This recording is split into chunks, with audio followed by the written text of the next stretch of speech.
ఫిలిప్పీలకు రాసిన పత్రిక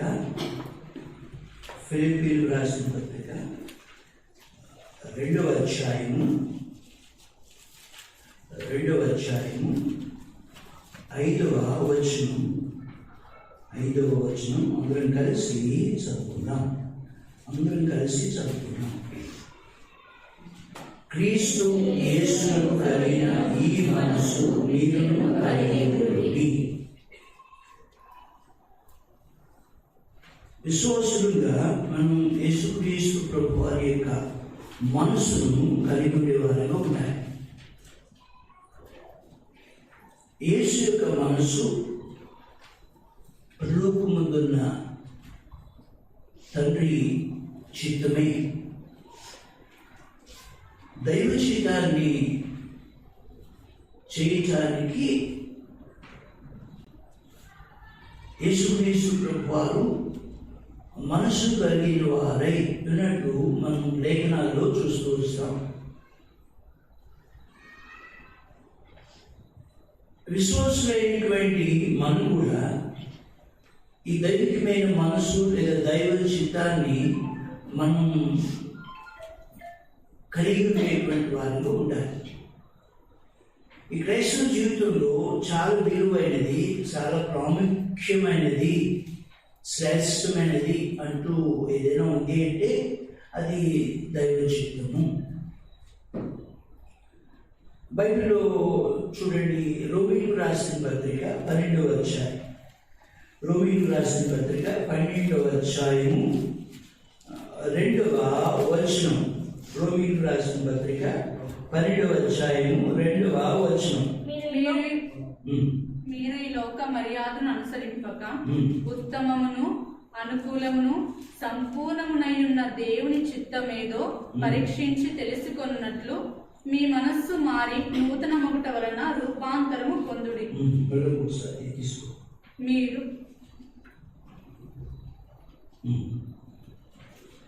మీరు ఈ లోక మర్యాదను అనుసరింపగా ఉత్తమమును అనుకూలము సంపూర్ణమైన దేవుని చిత్తమేదో పరీక్షించి తెలుసుకున్నట్లు చాలు. ఉత్తమము, దేవుని చిత్తము మంచిది, అది మనం తెలుసుకోవాలి. గుడ్ అండ్ యాక్సెప్టబుల్, అనుకూలమైనది, దేవునికి అనుకూలమైనది, సంపూర్ణమైన దైవ చిత్తమేదో అని అంటున్నాను. కాబట్టి ఎవరైనా దైవ చిత్తాన్ని చేస్తున్నారు అంటే అది వాళ్ళకు మంచి పని చేస్తున్నారు అని మనం తెలుసుకోవాలి. ఓకే, 1 కొరింథీ 10వ అధ్యాయం 31వ వచనం. 1 కొరింథీ 10వ అధ్యాయం 31వ వచనం. కాబట్టి మీరు భోజనం చేసినను పానము చేసినను మీరేమి చేసినను సమస్తమును దేవుని మహిమ కొరకు చేయుడి. ఏవి చేసినా, ఏ పని చేసినా, ఏ సేవ చేసినా, ఎక్కడికి వెళ్ళినా, ఎటువంటి సహాయం చేసినా, ఒకవేళ పెళ్లి చేసుకున్నా, లేదా ఒకవేళ ఉద్యోగాన్ని విడిచిపెట్టి సేవకు వచ్చినా, దైవ చిత్తము అనేది చేయడం ద్వారా దేవునికి మహిమ కలగాలి. దేవుని నామం అత్యున్నతంగా మహిమపరచబడాలి, హెచ్చించబడాలి. ఎఫెసీయులకు రాసిన పత్రిక 5వ అధ్యాయం,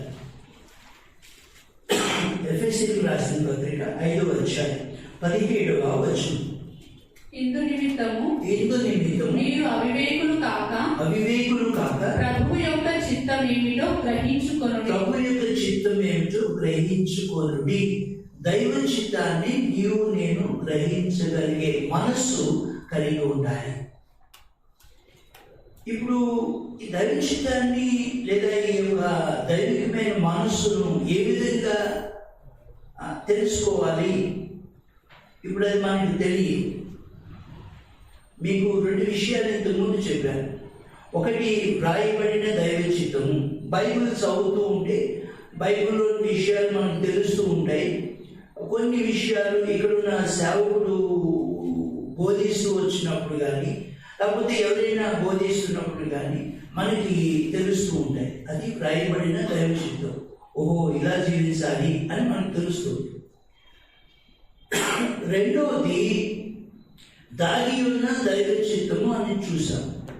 ఏమిటి దాగి ఉన్నది? మర్మమై ఉన్నది, రహస్యమైనది, తెలియకుండా ఉన్నది. అది మనం తెలుసుకోవాలి. ఇప్పుడు కొన్ని విషయాలు మనకి తెలియదు, కొన్ని ప్రశ్నలకు మన దగ్గర జవాబు ఉండదు. ప్రభు చిత్తం ఏమిటో మనకు తెలియదు. మరి తెలియనప్పుడు మనం ఏం చేయాలి అంటే తెలియపరిచే ప్రభు దగ్గరికి వెళ్ళాలి. ప్రభు, ఈ విషయంలో నీ ఏర్పాటు ఏమిటి? ఈ విషయంలో నీ మనస్సు ఏమైంది? ఈ విషయంలో నీ చిత్తం ఏమై ఉన్నది? అది మనం తెలుసుకోవడానికి దేవుని సన్నిధి ఎప్పుడు వెళ్తాం. అలా మరి ఎవరైనా సరే దైవ చిత్తం తెలుసుకోవాలనుకుంటే, దేవుని మనసు ఏమైనది గ్రహించాలనుకుంటే, బైబిల్లో కొన్ని కొన్ని కొన్ని నియమముల ద్వారా వాటిని మనం తెలుసుకోవచ్చు. అవి ఏంటో కొన్ని మీకు చెప్తాను. ఒకవేళ మీకు ఈ విషయమే కొంత మీకు అవగాహన ఉండవచ్చు, అనుభవం ఉండవచ్చు, మీకు తెలిసి కూడా ఉండవచ్చు, తెలియకపోవడం కూడా ఉండవచ్చు. అయితే నేను బైబిల్ ఆధారం చేసుకొని నేను నా జీవితంలో కొన్ని సందర్భాలు ఏ విధంగా దైవచిత్తంగా అనుకున్నాను వాటిని ఆధారం చేసుకుని ప్రభు ఏర్పరచును, ప్రభు చిత్తాన్ని ఎలా తెలుసుకోవచ్చు. ఇప్పుడు మీకు నేను కొన్ని విషయాలు చెప్తాను, జాగ్రత్తగా వినండి. మొట్టమొదటిది ఏమిటంటే చూడండి, 143వ కీర్తన. నేను కొన్ని పాత నిబంధన వచనాలు తీసుకొస్తాను, కొన్ని కొత్త నిబంధన వచనాలు కూడా తీసుకొస్తాను. 143వ కీర్తన 10వ వచనం. నీవే నా దేవుడవు, నీ చిత్తానుసారంగా ప్రవర్తించుటకు నాకు నేర్పుము. దయగల నీ ఆత్మ సమభూమి గల ప్రదేశమందు నన్ను నడిపించును గాక. దయగల నీ ఆత్మ సమభూమి గల ప్రదేశమందు నన్ను నడిపించును గాక. దేవుని ఆత్మ నన్ను నడిపించినట్లుగా అతడు ఏం చేస్తాడంటే ప్రార్థన చేస్తూ వస్తాడు. అతనిలో ప్రార్థన అనేది ఉంటుంది. ఎస్, అతడు ఉదయము ప్రార్థన చేస్తాడు, మధ్యాహ్నము ప్రార్థన చేస్తాడు, రాత్రియు ప్రార్థన చేస్తాడు. అతనికి భారం ఉండే కొలది అతడు ఎప్పుడైనా సరే అతడు ప్రార్థన చేయొచ్చు. ఇప్పుడు చేయొచ్చు, అప్పుడు చేయకూడదు అని ఏమీ లేదు. అతని ప్రార్థనలో విశ్వాసం ఉంటుంది. నా దేవుడు నా ప్రార్థనకు జవాబిస్తాడని, నా ప్రార్థన ఆలకించి దేవుని ఆత్మ నన్ను నడిపిస్తుంది అనేటువంటి విశ్వాసం కలిగిన వాడే అతడు ప్రార్థన చేస్తూ వస్తాడు. ఇంకొక మాట చూడండి, ఇర్మియా గ్రంథము 31వ అధ్యాయం 9వ వచనం. ఇర్మియా గ్రంథము 31వ అధ్యాయం 9వ వచనం.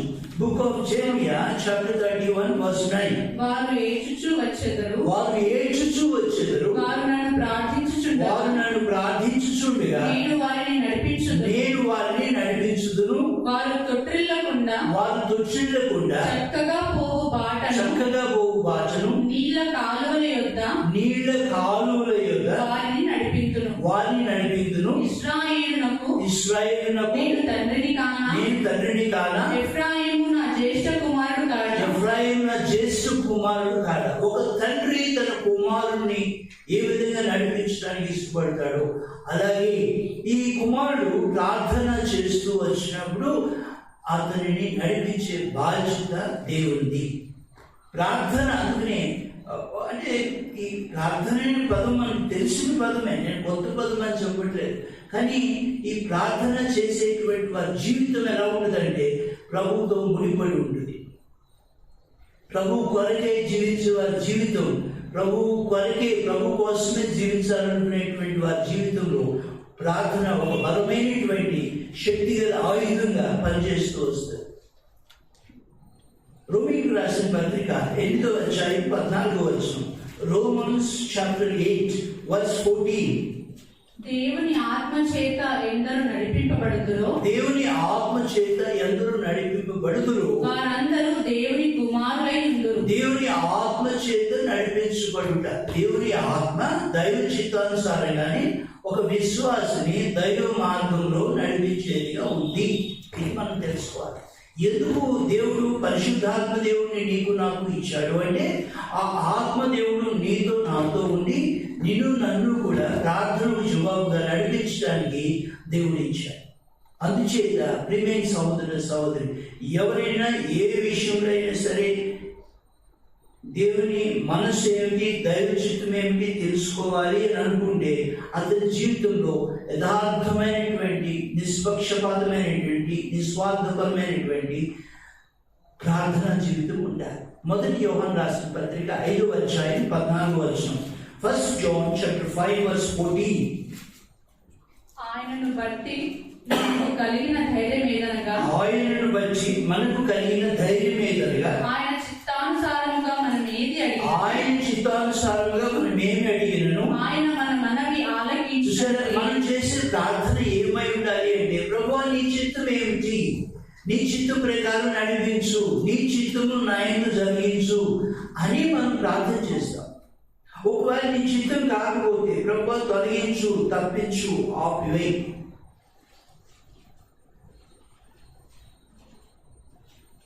దైవ చిత్తానుసారమైనటువంటి ప్రార్థనకు దేవుడు జవాబిస్తాడు.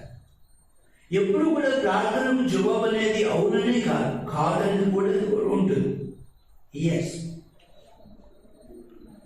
ప్రార్థన పరిస్థితులను తారుమారు చేస్తుంది. ప్రార్థన మనుషుల్లోని మార్పును తీసుకొస్తుంది.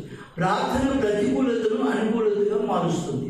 ప్రార్థన విశ్వాసిని దైవ మార్గంలో దైవ చిత్తం నెరవేర్పు నిమిత్తమై నడిపించే ఆయుధం అని మనం చెప్పుకోవచ్చు. అందుచేత అసలు విశ్వాసి జీవితంలో దైవ చిత్తము గుర్తించడానికి అతనిలో ఉండే ఒక ప్రాముఖ్యమైనటువంటి బలమైనటువంటి ఆయుధం అంటూ ఉందంటే అది ప్రార్థన. ఆ దైవ చిత్తం కొరకై చాలా మంది భక్తులు ప్రార్థనా పరులుగా ఉంటారు. ప్రభువు జవాబు ఇచ్చేంత వరకు వారు ప్రార్థన చేస్తూనే ఉంటారు. ఆ ప్రార్థన అనేది అసలు ఆపదు. ఎస్, వాళ్ళు ప్రార్థన చేసే కొలది వాళ్ళలో ఒక పట్టుదల వస్తుంది, వాళ్ళలో ఒక విశ్వాసం వస్తుంది. పట్టుదల కలిగి ఎడతెగక వారు ప్రార్థన చేస్తూ వస్తారు. ప్రభువా నా చిత్తం కాదు, నీ చిత్తం ఏమిటో అదే నా ఇందు జరిగించి నన్ను నడిపించు అని చెప్తారు. ఇది మొట్టమొదటిది. అమ్మా మీకు అర్థమైందా? Yes, right. రెండవది ప్రసంగి గ్రంథం 3వ అధ్యాయం 11వ వచనం. ప్రసంగి గ్రంథము 3వ అధ్యాయం 11వ వచనం. దేని కాలమునందు అది చక్కగా ఉండునట్లు, సమస్తమును ఆయన నియమించి ఉన్నాడు. చూసారా, సమస్తము ఆయన నియమించి ఉన్నాడు. దేని కాలమందు అది చక్కగా ఉండునట్లు. ఇంగ్లీష్ లో ఎలా ఉంటుందంటే ఈ మాట, God had made beautiful in his own time. దేవుని కార్యం కొరకై దేవుని కంటూ ఒక సమయం ఉంది. ఆ సమయం వచ్చినప్పుడు ఆయనే ఆ పనిని చక్కగా జరిగించేవాడు అని అర్థం అన్నమాట. అంటే దీని అర్థం ఏమిటంటే, రెండవది, మనం ఏ విషయం గురించి ప్రార్థన చేస్తూ వచ్చినా దేవుని సమయం కొరకు మనం ఎదురు చూచేవారు ఉండాలి. యోహాను సువార్త 2వ అధ్యాయం 4వ వచనం. యోహాను సువార్త 2వ అధ్యాయము 4వ వచనం. యేసు ఆమెతో అమ్మా నాతో నీకేమి పని, నా సమయం ఇంకనూ రాలేదు. మనం ప్రార్థన చేసి విడిచిపెట్టం, కానీ అలా ప్రార్థన చేస్తూ ప్రభు సమయం కొరకై ఎదురు చూసేటువంటి వారు ఉంటారు. యోహాను సువార్త 7వ అధ్యాయం 6వ వచనం. యోహాను సువార్త 7వ అధ్యాయం 6వ వచనం. యేసు నా సమయం ఇంకనూ రాలేదు. నీ సమయం ఎల్లప్పుడూ సిద్ధముగానే ఉన్నది. చూసారా, ఇక్కడ మనకంటూ ఒక సమయం ఉంటుంది. ఆ సమయం మనకి సిద్ధంగా ఉంటుంది. ఇప్పుడే అని అనుకుంటాం, కానీ ప్రభు సమయం వేరే. ప్రభు సమయం వేరే. ప్రభు సమయం కొరకు ఈ విశ్వాసి దైవశితం తెలుసుకోవడానికి అతడు వేచి ఉండేటువంటి వాడిగా ఉండాలి. ఈ ఎంత సమయము అనేది మనం ఖచ్చితంగా చెప్పలేదు. ఆయా పరిస్థితులను బట్టి, ఆయా సందర్భాలను బట్టి తగిన సమయం మందు దేవుడు ఈ ప్రార్థనకు జవాబుగా నీకు తెలియపరిచేవాడిగా ఉన్నాడు. అది so time is very very important. Which time? Not your time or my time, the time of the Lord. When time comes, when the Lord's time comes, then He will give an answer to our prayer. మన ప్రార్థనకు ఆయన జవాబు ఇచ్చేటువంటి వాడిగా ఉంటాడు. ఏమిటి ఆ ప్రార్థనకు జవాబు అంటే, ఇప్పుడు మూడవది అమ్మా, చాలా మంది చేసే పొరపాటు ఏమిటంటే వాళ్ళకి వేచి ఉండే ఓపిక లేకపోవటం, అనవసరంగా తొందరపడటం, దైవ చిత్తానికి వ్యతిరేకంగా వెళ్ళిపోవడం, నష్టపోవడం. ఎందుకు వచ్చింది ఇదంతా? ఇవాళ కాకపోతే రేపు కాకపోతే ఎల్లుండి ప్రభు తగిన సమయం అందు మనకి తెలియపరుస్తున్నాడు. అందువరకు నేను ఓపికతో ఎదురు చూసేటువంటి విశ్వాసిగా ఉండాలి కదా. యెహోవా కొరకు కనిపెట్టుకుని వాడు ధన్యుడు అని బైబిల్ చెబుతుంది. యెహోవా కొరకు కనిపెట్టుకుని వాడు ధన్యుడు. యెహోవా కొరకు ఎదురు చూచు వారు నూతన బలము పొందుతారు. వారు పక్షిరాజు వలె రెక్కలు చాపి పైకి. సరే, యెహోవా కొరకు ఎదురు చూడటం అంటే ఏంటి? If not today O my Lord, ఈ రోజు కాకపోతే రేపు నా దేవుడు నా ప్రార్థనకు జవాబుగా నాకు ఆయన మనసు ఏమిటో, ఆయన చిత్తం ఏమిటో బయలుపరుస్తాడు. అది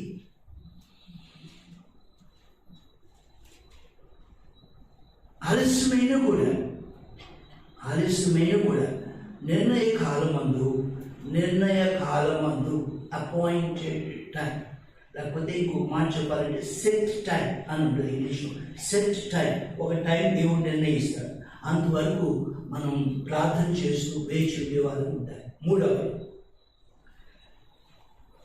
ఈ దైవ చిత్తం అనేది, దేవుని మనసు అనేది దేవుడు ఎలా బయలుపరుస్తాడు అంటే, మూడవది లేఖనాల ద్వారా ఆయన బయలుపరచవచ్చు. లేఖనాలు అంటే ఈ పరిశుద్ధ గ్రంథం కదా, ఈ పరిశుద్ధ గ్రంథాన్ని ద్వారా మనకి తెలియపరచవచ్చు. ఫర్ ఎగ్జాంపుల్, ఈ కీర్తన 119, 119వ కీర్తన, 119వ కీర్తన 105వ వచనం, 119 Psalm verse 105. నీ వాక్యము ఈ వాక్యము నా పాదములకు దీపమును, నా త్రోవకు వెలుగునై ఉన్నది.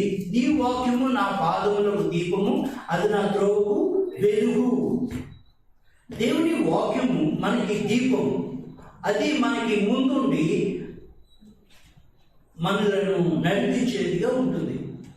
ఈ స్క్రిప్చర్స్, లేఖనాలు, సరే, యోహాను సువార్త 5వ అధ్యాయం, 5వ అధ్యాయం 39వ వచనం, యోహాను సువార్త 5వ అధ్యాయము 39వ వచనం. లేఖనముల యందు మీకు నిత్య జీవము కలదని తలంచుచు వాటిని పరిశోధించుచున్నారు. అవే నన్ను గూర్చి సాక్ష్యమిచ్చుచున్నవి. చూసారా, అవే నన్ను గూర్చి సాక్ష్యం ఇస్తున్నాయి.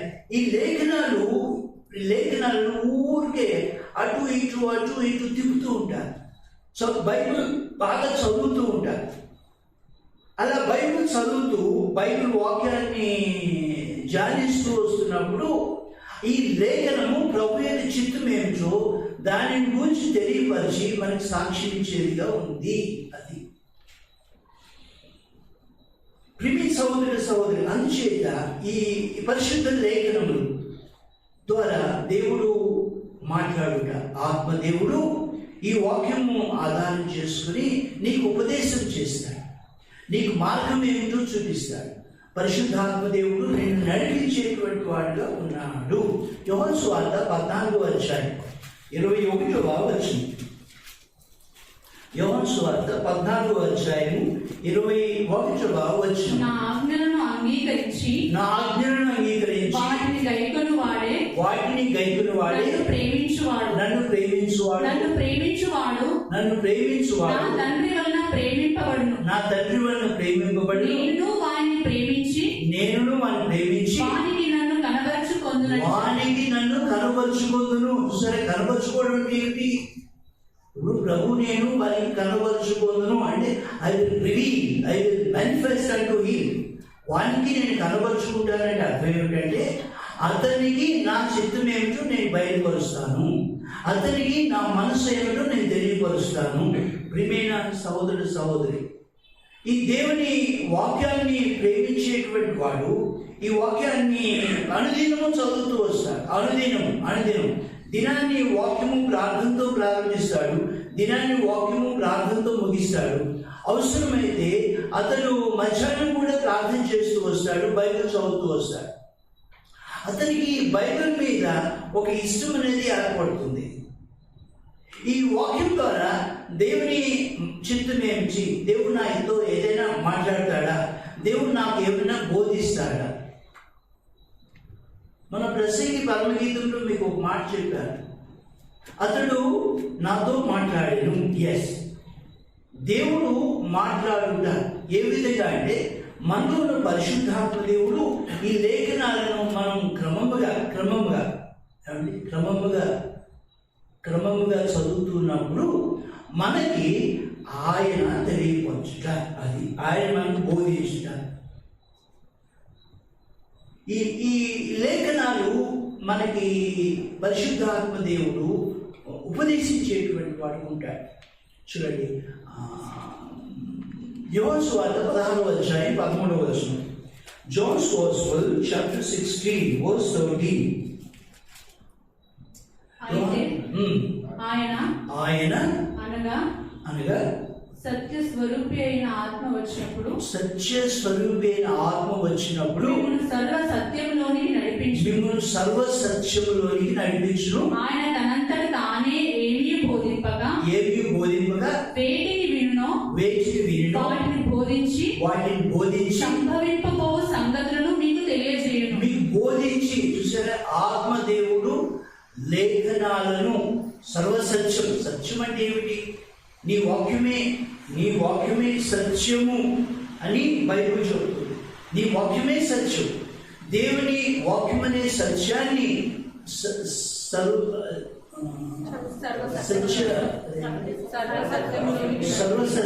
ఆత్మకున్న పేరు సత్యస్వరూపేగు ఆత్మ. ఎస్, సత్యస్వరూపేగు ఆత్మ మనకి బోధించేటువంటి వాడు ఉంటాడు. అందుచేత మనం ఎప్పుడైనా అడుగుతాం, ఏంటి ఈ విషయంలో ప్రభు మీతో ఏమైనా మాట్లాడాడా, ఈ విషయంలో ప్రభు మీకు ఏమైనా ఉపదేశం చేశాడా, ఈ విషయంలో మీరు వాక్యం ద్వారా ఏమైనా గ్రహించారా అని అడుగుతాం. ఎస్, ప్రియమైన సహోదరు సహోదరి, మూడవది లేఖనాలు మనకు చాలా ఉపయోగం. అందుకనే ఈ మందిరాల్లో బైబిల్ స్టడీ ఎందుకు పెడతారంటే ఈ వాక్యము వెలుగు అనేది విశ్వాసులకి అందించడానికి.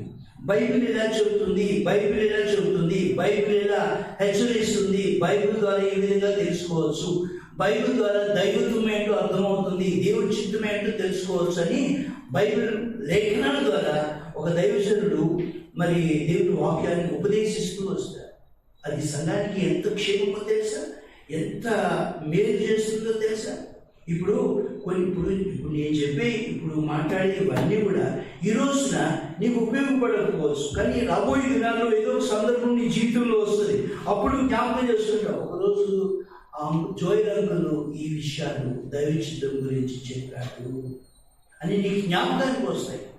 ఎస్, ప్రియమైన సహోదరుడు సహోదరి, దేవుని వాక్యాన్ని ఏదో విడిచిపెట్టే వారిగా కాకుండా దేవుని వాక్యాన్ని జ్ఞాపకం పెట్టుకునేటువంటి వారిని మనం ఉండాలి. అది మనం అనుదినము చదువుతున్నప్పుడు, ధ్యానిస్తున్నప్పుడు మళ్ళీ అవన్నీ కూడా మనకి జ్ఞాపకానికి రావాలి. ఎస్, అందుకనే బైబిల్ చదివేటప్పుడు మనసు పెట్టి చదవాలి. బైబిల్ చదివేటప్పుడు దృష్టి బైబిల్ మీద కేంద్రీకరించాలి. ఏదో పైపైన మొక్కుబడికి నమ్మకార్థంగా బైబిల్ చదవటం కాదు. నీ మనసు ఆ బైబిల్ పై ఉండాలి. ఎస్, అప్పుడు ప్రభు మనసు ఏమిటో మనకు తెలుస్తుంది. లేఖనాల ద్వారా పరిశుద్ధాత్మ దేవుడు మనకి ఉపదేశం చేయడం ద్వారా, మనకి బోధించడం ద్వారా దైవ మార్గం ఏంటో మనం గుర్తించగలుగుతాం. 4. యెషయా గ్రంథము 48వ అధ్యాయం 17వ వచనం. యెషయా గ్రంథము 48వ అధ్యాయం 17వ వచనం. నీ విమోచకుడును ఇశ్రాయేలు పరిశుద్ధ దేవుడైన యెహోవా ఇలాగు సెలవిచ్చుచున్నాడు, నీకు ప్రయోజనం కలుగునట్లు నీ దేవుడైన యెహోవానగు నేనే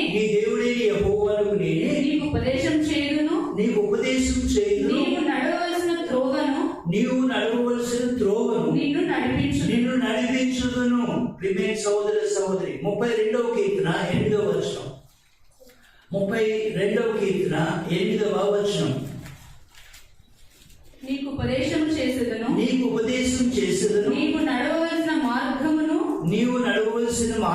నీకు బోధించదను, నీ మీద దృష్టి ఉంచి నీకు ఆలోచన చెప్పెదను. యెషయా గ్రంథము 58వ అధ్యాయం 11వ వచనం. యెషయా గ్రంథము 58వ అధ్యాయం 11వ వచనం. యెషయా గ్రంథము 58వ అధ్యాయం 11వ వచనం. యెహోవా నిన్ను నిత్యం నడిపించును, యెహోవా నిత్యము నిన్ను నడిపించును. హెబ్రీయులకు రాసిన పత్రిక 10వ అధ్యాయం 36వ వచనం. హెబ్రీయులకు రాసిన పత్రిక 10వ అధ్యాయం 36వ వచనం. మీరు దేవుని చిత్తమును నెరవేర్చిన వారై వాగ్దానము పొంది చాలు. వాగ్దానం ద్వారా ఏంటి నెరవేర్చబడుతుంది? దైవ చిత్తం. ఒక్కొక్కరికి దేవుడు వాగ్దానం ఇస్తాడు. ఒక్కరికి దేవుడు వాగ్దానం ఇస్తాడు. ఆ వాగ్దానం దైవ చిత్తాన్ని అతని జీవితంలో నెరవేర్చేదిగా ఉంటుంది. ఆ వాగ్దానం ఆ ప్రశ్నకు జవాబిచ్చేదిగా ఉంటుంది. ఆ వాగ్దానం ప్రకారమే దేవుడు వారి చుట్టూ ఆయా పరిస్థితులను అనుమతించి వారిని నడిపించేవాడిగా ఉంటాడు. మనం నమ్మిక ఉంచితే చాలు. దేవుడు నాకు ఈ వాగ్దానం ఇచ్చాడు, ఈ వాగ్దానం ప్రకారం నా దేవుడు నన్ను నడిపిస్తాడు, ఈ వాగ్దానం ప్రకారం దేవుడు నాకు బోధిస్తాడు, ఈ వాగ్దానం ప్రకారం నాకు దేవుడు సహాయపడతాడు, దేవుడు సహాయం చేసే కొలది దేవుడు నన్ను నడిపించే వరకు నేను వేచి ఉంటాను. అది ప్రామిస్. వాగ్దానం అనేది దేవుడు ఇచ్చినప్పుడు అది చక్కగా నెరవేర్చబడుతుంది. అందుకనే 31 తారీఖు రాత్రి భక్త సింగ్ గారికి హెబ్రోన్ ఫెలోషిప్లో ప్రామిసెస్ ఇస్తారు. కొంతమంది అప్పుడే పడుకుని లేచి వచ్చేసి మంచిగా భోజనం చేసి ఇక్కడికి వచ్చేసి ప్రామిస్ తీసుకుంటారు.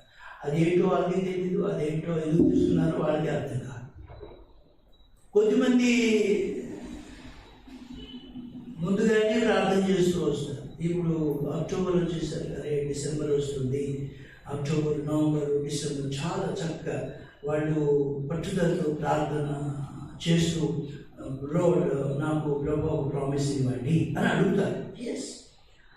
అలా అడిగి వాళ్ళు సిద్ధపడి ఇక్కడికి వస్తారు. అందుకనే మనం ఏం చెప్పాను, దైవ చిత్తంలో సిద్ధపాటు ఉంటుంది అని చెప్పాను. ఇది సిద్ధపాటు అంటే పట్టుకోవడం లేకపోతే బిర్యానీ చూసుకోవడం కాదు. This is spiritual preparation by which you and I understand what is the promise from my Lord. ప్రభు నుంచి నాకు వచ్చిన వాగ్దానం ఏమిటి? ఆ వాగ్దానమే చాలా వాటికి జవాబిస్తుంది, చాలా ప్రశ్నలకు జవాబిస్తుంది. ఆ వాగ్దానమే దైవ చిత్తాన్ని నీలో నాలో నెరవేరుస్తుంది. అందుచేత కొన్ని సందర్భాల్లో లేఖనాల ద్వారా మాట్లాడి తెలియపరచవచ్చు. లేదు, అతనికి ఒక వాగ్దానం దేవుడు ఇచ్చినప్పుడు ఆ వాగ్దానం ప్రకారం దేవుడు అతనికి ఉపదేశించి అతన్ని నడిపించవచ్చు. 5వ చూడండి. 5వ రోమీయులకు రాసిన పత్రిక 8వ అధ్యాయం 28వ వచనం. దేవుని ప్రేమించు వారికి అనగా ఆయన సంకల్పము చొప్పున పిలువబడిన వారికి మేలు కలుగుటకై సమస్తము సమకూడి కొన్నిసార్లు సమస్తము సమకూడి ఆల్ థింగ్స్ అని ఉంటుంది ఇంగ్లీష్లో. కొన్నిసార్లు ఈ విశ్వాసి బహు భారంగా బహు బాధ్యతతో అతడు ప్రార్థన చేస్తూ రాగా అతని చుట్టూ పరిస్థితులను దేవుడే అనుమతిస్తాడు. అతని చుట్టూ పరిస్థితులను అనుమతిస్తాడు. అతడు ఏమి చేయాలో ఆ పరిస్థితులు అతనికి తెలియపరుస్తాయి. అతడు ఎక్కడికి వెళ్ళాలో ఆ పరిస్థితులు అతనికి బోధిస్తాయి. అతడు ఏమి కలిగి ఉండాలో అది ఆ పరిస్థితులు అతనికి తెలియచేస్తాయి. Circumstances, all things work together. ఇవన్నీ కలిసి పరిశుద్ధాత్మ దేవుడు ఆ విశ్వాసి జీవితం చుట్టూ పరిస్థితులను అనుమతించి అతనిని ఎటువైపు నడిపిస్తాయి? దైవ చిత్తానికి నడిపిస్తాయి. ప్రియమైన సహోదరు సహోదరి, ఇప్పుడు మీకు ఒక ఎగ్జాంపుల్ చెప్తాను. సౌలు తండ్రి గాడిదలు తప్పిపోయినప్పుడు సౌలు చెప్తాడు, గాడిదలు తప్పిపోయి వాటిని కనుక్కుని రండి అని చెప్తాడు. వాళ్ళు ఏం చేస్తారు? వెతుకుతూ మధ్యలో ఎవరైనా కలిస్తే అతన్ని అడుగుతారు, ఇక్కడ ఎవరైనా ఒక దీర్ఘదర్శి ఉన్నాడా అని అడుగుతారు. చూసారా? అడిగితే పలానా చోటు ఉంటాడు అని చెప్తారు. అక్కడికి వెళ్ళిన తర్వాత ఇప్పుడు దీర్ఘదర్శి ఇక్కడ ఉన్నాడా అని అడుగుతారు. ఆల్రెడీ దేవుడు సౌలుకి చెప్తాడు, రేపు సౌలు ఇక్కడికి వస్తాడు. చూసారా? ఈ పరిస్థితులన్నింటినీ కూడా సమకూర్చి జరిగించడం ద్వారా అక్కడ ఏం జరిగింది? దైవ చిత్తం అనేది జరిగింది. దేవుని ఏర్పాటులో ఉన్నటువంటి సౌలు అనేటువంటి విశ్వాసి ఇశ్రాయేలు మీద మొట్టమొదటి రాజుగా సమూయేలు చేత అభిషేకించబడటానికి అక్కడ నడిపించబడ్డాడు. ప్రియమైన సహోదరి, సందర్భాలు కొన్ని ఉంటాయి, కొన్ని పరిస్థితులు ఉంటాయి. అవి వాటంతటా అవే నీ చుట్టూ జరుగుతూ ఉంటాయి. నువ్వు అనుకోకుండానే, నువ్వు ఊహించకుండానే పరిస్థితులు నీ దగ్గరికి వచ్చేస్తాయి. నీ చుట్టూ జరుగుతున్నప్పుడు నువ్వు ఆశ్చర్యపోతావు.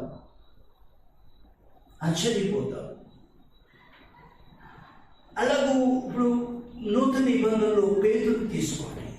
అతడు ప్రార్థన చేస్తూ ఉన్నప్పుడు అతనికి ఒక దర్శనం కలుగుతుంది. ఏంటి ఆ దర్శనము? ఏంటి నేను ప్రార్థన చేస్తున్నప్పుడు ఈ దర్శనం కలిగింది ఏంటి అని ఆలోచన చేస్తూ అదే దర్శనం గురించి తలస్తూ ఉంటే అదే సమయానికి ముగ్గురు మనుషులు వస్తారు. వచ్చి ఇక్కడ పేతురు అన్న సేవకుడు ఉన్నాడా అని, పేరు గల ఆయన ఉన్నాడా అని అడుగుతారు. అడిగితే అప్పుడు పరిశుద్ధాత్మ దేవుడు చెప్తాడు, వాళ్ళని నేను పంపించాను, నువ్వు కిందకి దిగి వాళ్ళతో పాటు వెళ్ళు అని చెప్తాడు. చూసారా? ఈయన దర్శనం గురించి ఆలోచించడం, వాళ్ళు అదే సమయంలో వాళ్ళు ఈయన గురించి అడగటం, ఇవి రెండు కూడా సందర్భాలు ఏకీభవించడం. ప్రియమైన సహోదరు, పరిస్థితులు ప్రార్థన చేసేవారి జీవితంలో దేవుని అనుమతి ద్వారానే అతనిలోకి వస్తాయి, కానీ దైవ చిత్తానికి నడిపిస్తాయి, కానీ దేవుని చిత్తం నుంచి దూరం చేయవు. ఎందుకంటే అతడు చేసే ప్రార్థన ఏమిటి? ప్రభు నీ చిత్తానుసారంగా నడిపించు అంటాడు. ఇప్పుడు కొంతమందికి బైబిల్ చదవటం రాదు, అప్పుడు వాళ్ళకి అబ్రహాం గురించి తెలుసు, మోషే గురించి తెలుసు, దావీదు గురించి తెలుసు, పేతురు గురించి తెలుసు, యేసుప్రభు గురించి తెలుసు, కానీ బైబిల్ చదివే లాంగ్వేజ్ వాళ్ళకి రాదు. అలాంటి వాళ్ళు కూడా బైబిల్ రాకపోయినా బైబిల్ విని బైబిల్ని ఆధారం చేసుకుని వాళ్ళు ప్రార్థన చేస్తూ వస్తారు. అలాంటి వాళ్ళు ఏ విధంగా దైవ చిత్తాన్ని గుర్తిస్తారు? చూసారు? అలాంటప్పుడు ఒక జవాబు అనేది ఇక్కడ నిలబడి బోధించి సేవకుడి ద్వారా వారికి పొందవచ్చు. లేకపోతే వారి ప్రార్థన దేవుడు అంగీకరించి వారి చుట్టూ దైవ చిత్తానికి అనుకూలమైనటువంటి పరిస్థితులను దేవుడు అనుమతించవచ్చు. చూసారా? కాబట్టి ఎప్పుడైనా గుర్తుపెట్టుకోండి, దైవ చిత్తం తెలుసుకోవాలంటే ఎంటెక్ కావాలి, ఎంబీబీఎస్ కావాలి, ఎంఎస్ కావాలని ఎప్పుడూ అనుకోదు. వెరితనం అది వెరితనం, బుద్ధిహీనత. నేను మళ్ళీ చెబుతున్నాను, ఒకవేళ అవి ఉన్నా అవి రెండో సంగతి. అసలు ఒక విశ్వాసి అతడు పేదవాడు కావచ్చు, తక్కువ చదువుకున్నాడు కావచ్చు, ఎక్కువ చదువుకున్నాడు కావచ్చు, లేకపోతే ధనవంతుడు కావచ్చు, దరిద్రుడు కావచ్చు, అతని హృదయంలో ఒక ఆశ అంటూ ఉంటే ఆశలు ప్రాణంలో తృప్తిపరిచేటువంటి దేవుడు ఆయన. వారి ప్రార్థన విని వారి హృదయంలో ఆయనపై వారికి ఉన్నటువంటి విశ్వాసం బట్టి దేవుడు వారికి తెలియపరిచే సందర్భం అది. ఎస్, కాబట్టి ప్రియమైన సహోదరు సహోదరి, ఐదవది కొన్ని పరిస్థితులు వారి జీవితంలో దేవుడే అనుమతించి, అలా అనుమతించబడటానికి కారణం ప్రభు వారికి ఇచ్చిన వాగ్దానం కావచ్చు. ప్రభు వారితో ఒకవేళ మాట్లాడినా ఆ మాట్లాడింది వారు గ్రహించలేకపోవచ్చు. కానీ పరిశుద్ధాత్మ దేవుడు అతనిని ఎడతెగిని ప్రార్థన కొరకు అతనిని చక్కగా మరి నడిపించేవాడుగా ఉంటాడు. కొన్ని సందర్భాలు ఇప్పుడు చూడండి, అపోస్తలుల కార్యములు 8వ అధ్యాయం 29వ వచనం. అపోస్తలుల కార్యములు 8:29 చదవండి. అప్పుడు ఆత్మ ఫిలిప్పుతో, నీవు ఆ రథము దగ్గరకు పోయి దాన్ని కలుసుకొనమని చెప్పాడు. చూసారా, ఆత్మదేవుడు చెబుతున్నాడు. ఇప్పుడు ఇతను లేచి ఇతను పరిగెడుతున్నాడు. ఎందుకు పరిగెడుతున్నాడు చూసేవారికి ఎంతో వెరితనంగా ఉంటాడు. కానీ అక్కడ ఆ వ్యక్తిని కలవడానికి అతడేమో రథం మీద వస్తున్నాడు. ఇతడు వీళ్ళిద్దరూ కలుసుకోవాలి. ఇది సందర్భాలు అనుకూలపరచడం అంటే. కొన్నిసార్లు భలే విచిత్రమైనటువంటి ఆశ్చర్యకరమైన సందర్భాలు జరుగుతూ ఉంటాయి. దేవుడే వాటిని సమకూడి జరిగించువాడు.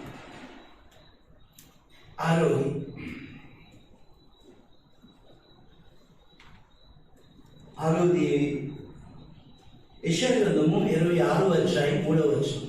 Book of Isaiah chapter 26 verse 3. యెషయా గ్రంథము 26వ అధ్యాయము 3వ వచనం. ఎవరి మనస్సు నీ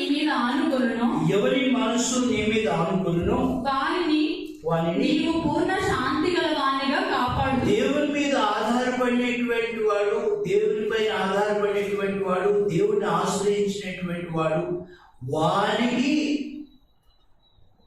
దేవుడు ఏమిస్తాడు? పూర్ణ శాంతి. ఇంగ్లీష్లో శాంతి అంటే ఏంటి? ఇంకో పదం చెప్పండి. శాంతి అంటే సమాధానం అని. అది పీస్, పర్ఫెక్ట్ పీస్ అని ఉంటుంది. సమాధానం ఇస్తాడు. ఎస్, అతని హృదయంలో సమాధానం ఉంటుంది. ఎందుకు సమాధానం ఉందంటే, నేను చాలా దినాల నుంచి ఈ విషయం గురించి ప్రార్థన చేస్తూ వచ్చాను. ఒకటి. రెండవది, దేవుడు వాక్యము నాకు ఉపదేశించబడింది. ఇది ఒకటి. దేవుడు నాకు వాగ్దానం ఇచ్చి ఉండవచ్చు. ఓకే, ఒకవేళ వాగ్దానం లేకపోయినా దేవుడు నాకు లేఖనాల ద్వారా బోధించాడు. నాలుగవది, నా చుట్టూ పరిస్థితులు దేవుడు అనుమతించి నన్ను ముందుకు నడిపిస్తున్నాడు. ఇది దైవ చిత్తము, దేవుడు అనుమతించిన కార్యము. The thing proceeded from the lord అని అంటాడు. చూస్తారు ఎవరు? ఇది యెహోవా వలన జరిగిన కార్యం అని ఎవరంటారు? చెప్పండి. మరి బైబిల్ ప్రెజెంట్ ఇదే మరి. ఇది యెహోవా వలన కలిగిన కార్యం అని ఎలియాజరు అంటాడు. ఎలియాజరు రిబ్కా వాళ్ళ అన్నయ్యతో మాట్లాడేటప్పుడు ఈ పదం వస్తుంది అన్నమాట. ఇది యెహోవా వలన కలిగిన కార్యం. ఎస్, కాబట్టి ఇది దేవుడు అనుమతించాడు అని అతడు ఏం కలిగి ఉంటాడు? హృదయంలో నెమ్మదేనండి, సమాధానం. ఫిలిప్పీయులకు రాసిన పత్రిక 4వ అధ్యాయం 7వ వచనం. ఫిలిప్పీయులకు రాసిన పత్రిక 4వ అధ్యాయం 7వ వచనం. అప్పుడు సమస్త జ్ఞానమునకు మించిన దేవుని సమాధానము యేసుక్రీస్తు వలన మీ హృదయములకు మీ తలంపులకు సమస్త జ్ఞానమునకు మించిన దేవుని సమాధానం మీ హృదయములకు మీ తలంపులకు కావలి ఉండును. ఈ సమాధానం అనేది మనం కలిగి ఉండి మనల్ని భద్రపరిచేదిగా ఉంది. యోహాను సువార్త 14వ అధ్యాయం 27వ వచనం. యోహాను సువార్త 14వ అధ్యాయం 27వ వచనం. శాంతి మీకు అనుగ్రహించి వెళ్ళుచున్నాను. నా శాంతిని మీకు అనుగ్రహించుచున్నాను. లోకం ఇచ్చినట్టుగా నేను మీకు అనుగ్రహించలేదు. మీ హృదయమును వెరవనీయకుడి. లూకాసు వార్త 24:36. లూకాసు వార్త 24:36. వారు ఇలాగ మాట్లాడుచుండగా ఆయన వారి మధ్యను నిలిచి మీకు సమాధానమవునుగా వారితో అనెను. వారు భయపడుతున్నప్పుడు, వారికి అనుమానం ఉన్నప్పుడు, వారు దిగులు పడుతున్నప్పుడు, వారికి సందేహం ఉన్నప్పుడు ప్రభు వారికి చెప్పిన మాట ఏమిటంటే మీకు సమాధానం. ఈ సమాధానం అనే మాట ఒక విశ్వాసిలో భయాన్ని తొలగిస్తుంది, అనుమానాన్ని తొలగిస్తుంది, దిగులుని తొలగిస్తుంది. ఆ విశ్వాసిని ధైర్యపరుస్తుంది. నీకు సమాధానము. యోబు గ్రంథము 22:21. యోబు గ్రంథము 22:21. ఆయనతో సహవాసం చేసిన ఎడల నీకు సమాధానం కలుగును. వారు ఎవరితో సహవాసం చేస్తారు? ప్రభుతో సహవాసం చేస్తారు. వారి మనసులో ఆ ప్రభు చిత్తము లేదా దైవికమైన మనసు అనేది ఉంటుంది. దానిని బట్టి వారు ప్రభుతో సహవాసం చేస్తారు. ప్రియమైన సహోదరి, మనుషులకి ఇవన్నీ కూడా అర్థం కావు. మనుషులకంటే ఇప్పుడు ఒక విశ్వాసి ప్రభుతో ఎంత సహవాసం కలిగి ఉన్నాడో, ఏ విధంగా ఆధారపడుతున్నాడో, ఏ విధంగా ప్రార్థన చేస్తున్నాడో, ఏ విధంగా బైబిల్ చదువుతున్నాడో, ఏ విధంగా తన చుట్టూ ఈ ప్రార్థనకు అనుకూలంగా పరిస్థితులు ఏర్పడుతున్నాయో పక్కనున్న సహోదరునికి ఏం తెలుసు? ఈయన ఏం చేస్తాడు? పొరపాటున ఆయన చెప్తాడు మొత్తం అంతా కొట్టేస్తాడు. అయిపోయింది. ఆయనకి విశ్వాసం లేదు, ప్రార్థన లేదు, వాక్యం లేదు, వాగ్దానం లేదు, ఏమీ తెలియదు. అదే అంటాడు. అతనికి తెలియదు. ఏంటి తెలియదు అంటే బైబిల్ తెలియదు అని కాదు అర్థం. ఇక్కడ నీ విషయాలు, నీ సందర్భాలు అతనికి తెలియదు కాబట్టి, నువ్వు ఏ విధంగా ప్రార్థన చేస్తున్నావో తెలియదు కాబట్టి అతనితో నువ్వు పంచుకోవడం కంటే ఇంకెవరైనా ఆత్మ సంబంధమైన మనస్సు కలిగినటువంటి, ఒక కొంత అనుభవం కలిగినటువంటి ఒక విశ్వాసతో పంచుకుంటే అతడు నీకు సహాయపడతాడు. కాబట్టి సమాధానము అనేది వారు హృదయంలో వారు కలిగి ఉంటారు. వారు నెమ్మదిగా ఉంటారు. 7వది ఇంకొక మాట చూస్తాం. లూకాసు వార్త 22:9-10. 9-10 వారు మేమెక్కడ సిద్ధపరచగోరుచున్నామని ఆయన అడగగా ఆయన, ఇదిగో మీరు పట్టణంలో ప్రవేశించినప్పుడు నీళ్ల కొండ మోసుకొని పోవచ్చున్న ఒకడు మీకు ఎదురుగా వచ్చును. అతను ప్రవేశించి ఇంటిలోనికి అతని వెంట వెళ్ళి, నేను నా శిష్యులతో కూడా పస్కాను భుజించుటకు వీడిది గది ఎక్కడవని బోధకుడు నిన్ను అడుగుచున్నాడని ఇంటి యజమానితో చెప్పుడి. ఇక్కడ అర్థమైందా మీకు? శిష్యులు ఎక్కడ మేము సిద్ధపరచాలి వాళ్ళకి తెలియదు. అప్పుడు ప్రభువు చెబుతున్నాడు ఏమని? మీరు పట్టణంలోకి వెళ్తే, ఏ పట్టణంలోకి వెళ్ళాలి? యెరూషలేము పట్టణంలోకి వెళ్తే మీకు నీళ్ల కొండ మోసేవాడు ఒకటి కనపడతాడు. అతను వెంబడేయాలి. అతను ఏ ఇంట్లోకి వెళ్తే ఆ ఇంటి యజమాని అడగని చెప్తాడు. అంటే కొన్నిసార్లు దైవ చిత్తము అని మనం గ్రహించడానికి అవసరమైతే ఒక సూచన కూడా ప్రభు నెరవేరుస్తాడు. ఒక సూచన. ఇప్పుడు ఇక్కడ ఇవ్వబడిన సూచన ఏమిటి? నీళ్ళకుండా మోసేవాడు కనబడతాడని, కానీ ఆయన కనబడగానే ఆయన వెనక్కి వెళ్ళారు. చూసారు? ఇదేమిటి? కన్ఫర్మేషన్ అన్నమాట, నిశ్చయం. కొన్నిసార్లు అవసరమేమీ లేదు.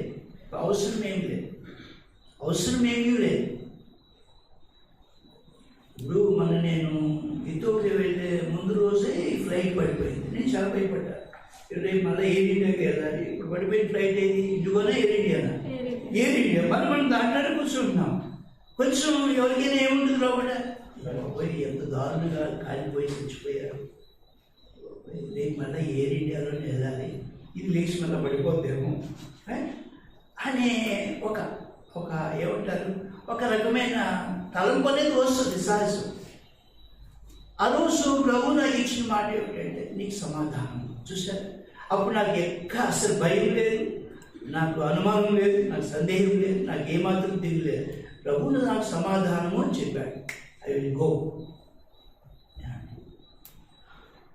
ప్రియమైన సహోదరి, ఒక సూచన అనేది అవసరం అనిపిస్తే, ఇప్పుడు ఎలియాజరు సూచన పెట్టాడు కదా, ఆ 10 మంది అమ్మాయిలు ఏ అమ్మాయి మన ఎవరైనా ఇస్సాకుకి భార్య, ఆయనకి తెలియదు. కానీ అతను పెట్టిన సూచన దేవుడు నెరవేర్చాడు. అలాగే గిద్యోను చూడండి, ఆ మిచారీయులతో యుద్ధానికి వెళ్ళే ముందు ఏమని అడుగుతాడు, చుట్టూ మంచు పడాలి కానీ ఈ గొర్రెబొచ్చు మాత్రం పొడిగా ఉండాలి. దేవుడు అలాగే చేశాడు. మళ్ళీ రెండోసారి ఏమంటాడు, గొర్రెబొచ్చు మీద మాత్రమే మంచు పడాలి, చుట్టూ పొడిగా ఉండాలి. దేవుడు అలాగే చేశాడు. అంత అవసరమైతే తప్పితే సూచన అడగవలసిన అవసరం ఏమీ లేదు. ఎందుకు అట్లా అడిగాడు గిద్యోను అంటే, మిద్యానీయులు పెద్ద సైన్యం, ఆ సైన్యంలో సర్వేస్తే నా వాళ్ళు ఏమైపోతారు, నా భార్య ఏమైపోతారు, నా పిల్లలు ఏమైపోతారు, ఆయన భయపడిపోతున్నాడు. ప్రభు ఏమో ఆయన వదలట్లేదు. ఈయనేమో నన్ను వదిలేస్తాడేమో అనుకుంటున్నాడు. ఈయన ఎందుకు వదులుతాడు? ప్రియమైన సహోదరి, గిద్యోను ధైర్యపరిచి, గిద్యోను బలపరిచి పంపించాడు. బైబిల్లో ఆయా సందర్భాల్లో భక్తులైన వారికి సూచనలు ఇచ్చుట ద్వారా దేవుడు తన చిత్తాన్ని స్థిరపరిచాడు. కానీ ప్రియమైన సహోదరి, ఇప్పుడు మీకు 7 విషయాలు తెలియపరిచాడు. 1, ప్రార్థనా జీవితం. 2వది వేచి ఉండే జీవితం. 3వది వాక్యపు జీవితం. 4వది వాగ్దానపు జీవితం. 5వది పరిస్థితులు. 6వది సమాధానము. 7వది సూచన. ఇవి కాకుండా కూడా కొన్ని సందర్భాల్లో దైవ చిత్తం ఎలా బయలుపరచబడుతుందంటే, ఒక్కోసారి ఒక్కొక్కరికి కలబడుతుంది. మంచి ప్రార్థన చేసి మంచిగా పడుకుంటారు, డీప్ స్లీప్లోకి వెళ్తారు. అలా వెళ్ళినప్పుడు దేవుడు వారికి ఒక కళ ఇచ్చి ఆ కళలో వారికి బయలుపరచవచ్చు.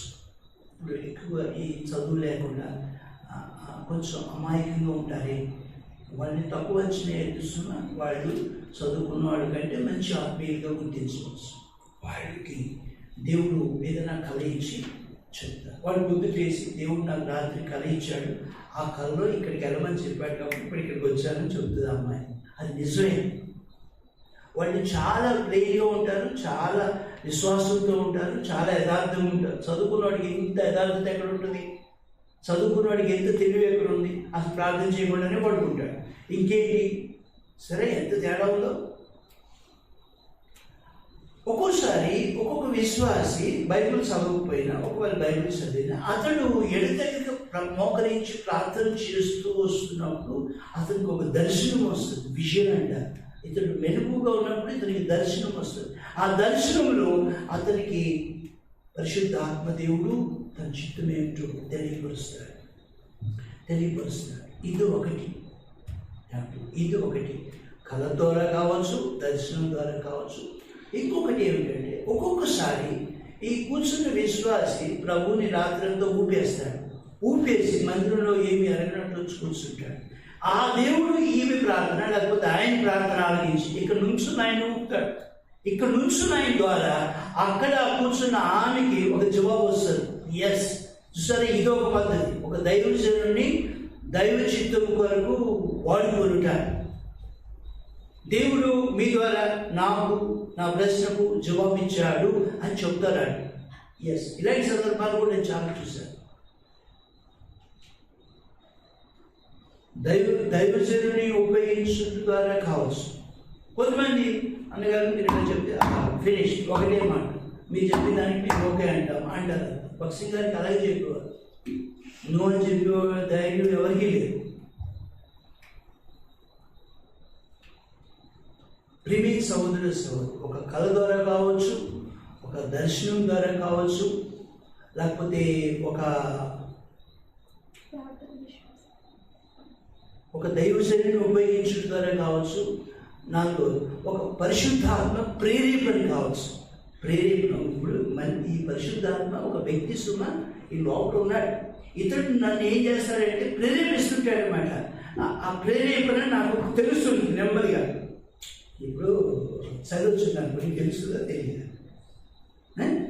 ఇప్పుడు రాత్రి పడుకుంటావమ్మా నువ్వు, మధ్యరాత్రులు ఎప్పుడు నీకు బాగా చలేస్తుంది, మెలకు వస్తుంది రాదు, వచ్చేస్తుంది. మెలకు వచ్చినప్పుడు ఏమనుకుంటావు, ఏంటి చలేస్తుంది ఏంటి, బెడ్షీట్ ఉంటే కప్పుకుంటాను అని అనుకుంటాం. పక్కన బెడ్షీట్ ఉంటే లేదంటే బెడ్షీట్ తీసుకుని కప్పుకుంటూ చలి తగ్గించు.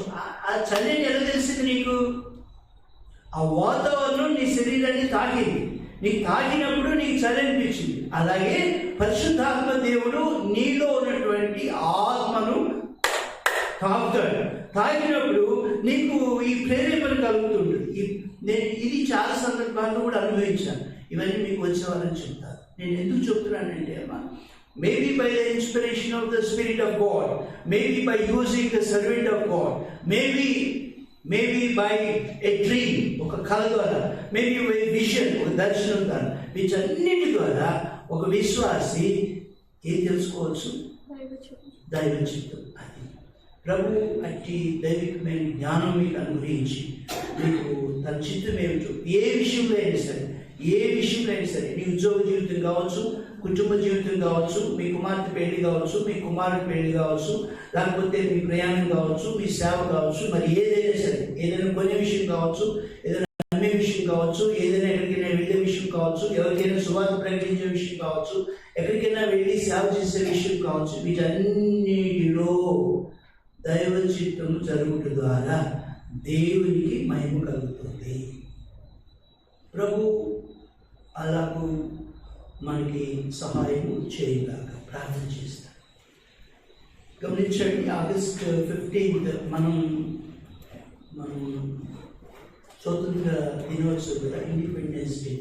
కాబట్టి ఉదయం 10 గంటలకు మనం ఇక్కడ ప్రత్యేకమైన కోరికగా కలిగి ఉంటాం. 10 o'clock అంటే 10 o'clock మేము మెసేజ్ కూడా పెడతాం. 10 వచ్చేసేయాలి. ఎందుకు బ్రదర్ అంటారు? 10 నుంచి ఇంచుమించు 12-12:15 వరకు మనం ప్రార్థనా సమయం కలిగి ఉంటాం. ఓకే, ప్రార్థన కొరకైన వాక్యం మనకు అనుగ్రహించబడుతుంది. ఇంచుమించు